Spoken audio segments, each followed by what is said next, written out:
মাথা ভর্তি লম্বা চুল, গাল ভর্তি দাড়ি, নিজের দম আটকিয়ে সিংগাতে ফুঁক দিচ্ছেন। সাথে সাথেই নির্দিষ্ট এক জায়গায় জড়ো হয়ে পড়েছে অসংখ্য ভক্ত।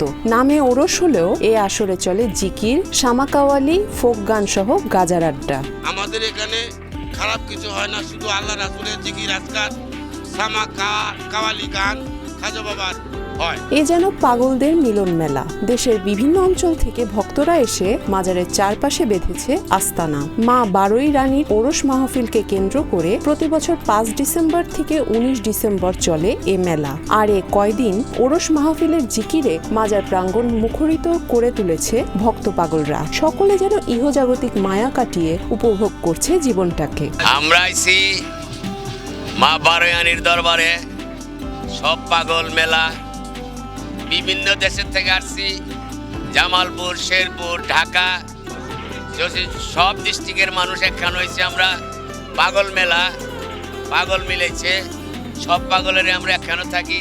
আর আমার হাতে যে জিনিসটা দেখেন সিঙ্গা, এই সিঙ্গাটা দিয়ে আমরা যখন ফুঁক দিই তখন মনে করেন সব একখানে আমরা দরবারও একখানে হই। সব পাগলেরা জিগির হালকা গাই, সামা গজাল গাই, হ্যাঁ গায়ে আমরা জিগির হালকা গাই, সারা রাত জিগির গাই। রাত 3টা বাজে আমরা জিগির বাদ দিয়ে বস আমরা যার যার মনে আমরা একখানে শুয়ে থাকি, একখানে থাকি, যার যার মনে যার যারা রাস্তা না যাই।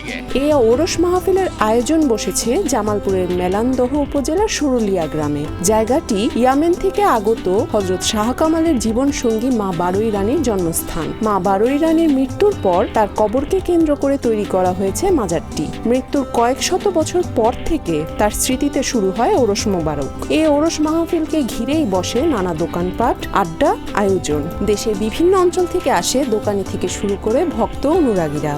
আজকে 4 দিন ধরে আসছি, মোটামুটি ভালোই বেচাকিনি, মানুষ মোটামুটি ভালোই হয়। ওরস মাহফিলে আসা ভক্তদের জন্য ফ্রিতে থাকা খাওয়ার ব্যবস্থা করে মাজার পরিচালনা কমিটি। মাজারের ভক্তদের নিয়ে স্থানীয় অনেকের নানা ধরনের বিরূপ ধারণা থাকলেও এখানে খারাপ কিছু হয় না বলে দাবি করেন এক ভক্ত।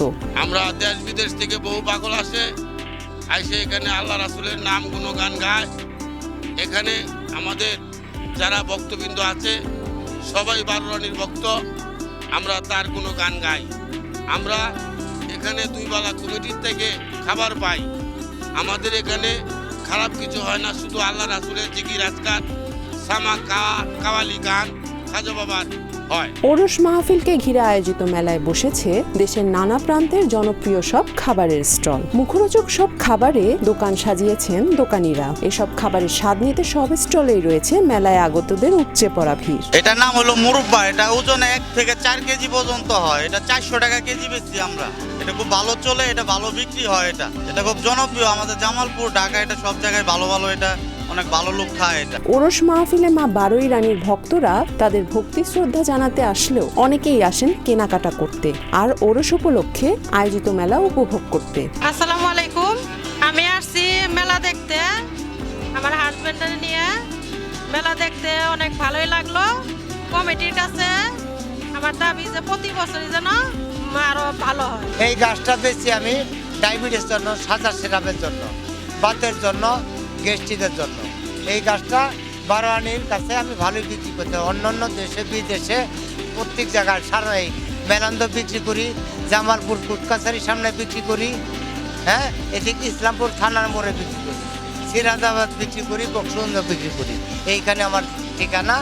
আর মেলা হলে ওরস হলে শেরপুর যায় বিক্রি করি। জিকির হালকার জন্য আসছি, এটা বেচার জন্য হলে তো হাট বাজারেই থাকতাম আমি, তাহলে তো বারো রানীর কাছে বয়ে থাকতাম না। দেশের বিভিন্ন অঞ্চল থেকে আসা ভক্তদের আত্মতৃপ্তির জন্য প্রতিদিন সন্ধ্যা আয়োজন করা হয় বাউল গান। বারোই রানীর ভক্তদের মনকে প্রফুল্ল করতে গভীর রাত পর্যন্ত চলে বাউল শিল্পীদের পরিবেশনা। আমি নিজে গান করি এবং আমার সাথে আরও অনেক শিল্পীবৃন্দ আছেন, সবাই গান পরিবেশন করেন। দর্শকদেরকে আত্মতৃপ্তি দিয়ে থেকে এবং নিজেরও আমরা তৃপ্তি পাই। এবং এখানে এসে আমাদের যা মনে হয়েছে যে আমরা সবাই এখানে গান করে আমাদের ভালো লাগে, বা আমরা যেহেতু মাজার গান করে থাকি, তো সবাই আমরা এখানে আসার পরে এখানকার যে পরিবেশ যারা কমিটি পক্ষ দিয়েছে আমাদেরকে, আমরা এখানে আলহামদুলিল্লাহ ভালো আছি এবং গান করেও ভালো কিছু উপার্জন করতে পারি এবং আমাদের নিজের জীবিকা অর্জন হয় এই গানের মাধ্যমে। তো যেহেতু আমরা গান করে থাকি, এখানে একটা ভালো পরিবেশ পেয়েছি। আর ভবিষ্যতে এটাই আশা করি কর্তৃপক্ষ থেকে যে ভালো যেন ভবিষ্যতে আরও কিছু হয়। 63 বছর ধরে বংশ পরম্পরায় চলে আসা এই ওরস মাহফিলের সাফল্য বৃদ্ধি ও মাজারটি সংস্কারের জন্য বর্তমান সরকারের নিকট দাবি জানিয়েছেন মাজার পরিচালনা কমিটির সভাপতি রহিমুজ্জামান খান রোকন। বিভিন্ন অঞ্চল থেকে ভক্তবৃন্দরা আসে এখানে মাজার জিয়ারত করে সামাগা অলিগনে 15 দিন ব্যাপী এখানে থাকে। এভাবে ওরসটা দীর্ঘ দিন থেকে চলে আসছে, ধারাবাহিকতা আমরাও দায়িত্ব পালন করে যাচ্ছি। সামনের দিনে মাজারের কাজগুলি, মাজারের ভবনগুলি জরাজীর্ণ হয়ে আছে, একটা উন্নয়নমূলক কাজ আমরা আহ্বান করব। এই 24-এর স্বাধীনতার পরে বিপ্লবী সরকারের ধারায় আমরা চাই একটি সুন্দরভাবে আমাদের এই মাজারের উন্নয়ন হোক। পরবর্তীতে একটা নির্বাচিত সরকার যেন এই উন্নয়নের ধারাবাহিকতা অব্যাহত রাখে।